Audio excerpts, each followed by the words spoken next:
ஹாய்மா, அது பாருங்கடா, vegetable rice செய்கிறதுக்காக சொல்லித்தர சொன்னாங்க பசங்க. அதனால் சொல்லித்தரேன் நான். பாய்ஸ் கேட்டிருந்தாங்க.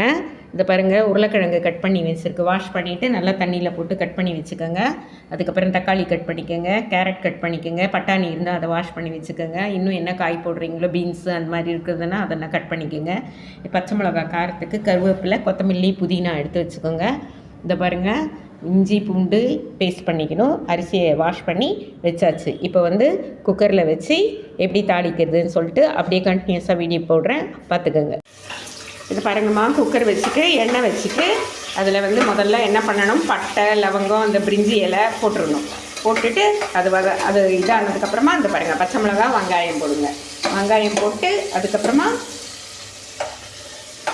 போடுமா, கேரட் போடுறேன்.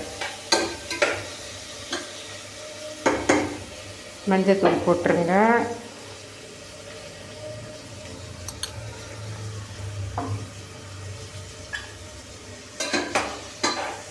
கேரட் போட்டுருங்க முதல்ல. ஏற்கனவே நம்ம வாஷ் பண்ணி வச்சுருப்போம். அதுக்கப்புறமா இந்த உருளைக்கிழங்கு போட்டுடுறேன்.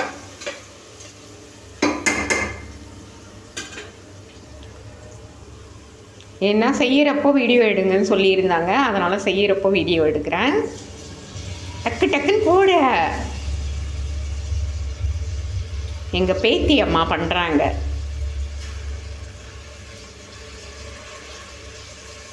அவ்வளோதான். இப்போ அதை வதக்கிடா.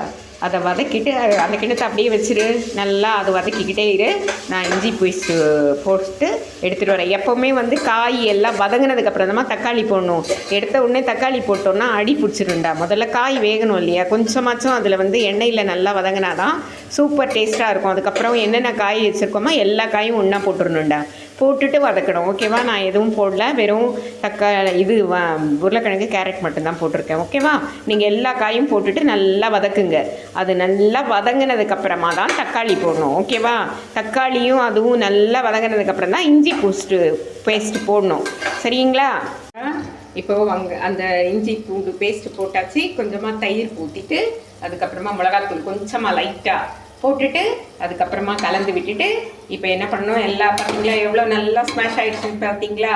அந்த மாதிரி காய் நல்லா வெந்துடணுண்டா. அப்போ தான் நம்மளுக்கு செம்ம டேஸ்ட்டாக இருக்கும் அந்த பாயில் பண்ணுறதுல, எண்ணெயிலேயே வதக்கிறதுனால. இப்போ என்ன பண்ணுறோம், அளவு எடுத்து தண்ணியை ஊற்றிடுறோம். சரியா? ஒரு டம்ளருக்கு 2.5 டம்ளர் தண்ணி சாப்பாட்டுக்கு நம்ம. சரிங்களா? ரொம்ப உதிரியாக இந்த மாதிரி எல்லாம் சைடு கடையிலெல்லாம் விற்கிறாங்க பாருங்கள், ரைஸாக. அந்த மாதிரி வேணால் 2 ஊற்றிக்கங்க. ஓகேவா? கொஞ்சம் நல்லா சாப்பிட்றதுக்கு மெத்துன்னு இருக்கணுன்ற நினைக்கிறவங்க 2.5 ஊற்றிக்கலாம். இல்லைன்னா 2 போட்டுக்கோம். அப்போ தான் உதிரியாக அந்த கடையில் விற்கிற மாதிரி இருக்கும். ஆனால் அது டைஜஸ்ட் ஆகாது. அதனால் 2 டம்ளர் தண்ணி ஊற்றுவோம். ஓகேவா? ஏன்னா காய்க்கும் தண்ணி எல்லாம் எதுவுமே ஊற்ற மாட்டோம். ஓகேவா?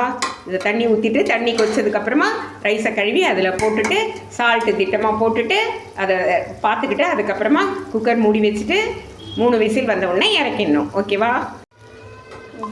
இது பாருங்கடா, தண்ணி கொதிச்சிருச்சு. ரைஸ் போட்டு ஃபுல்லாக கிளறுங்க. ஓகேவா?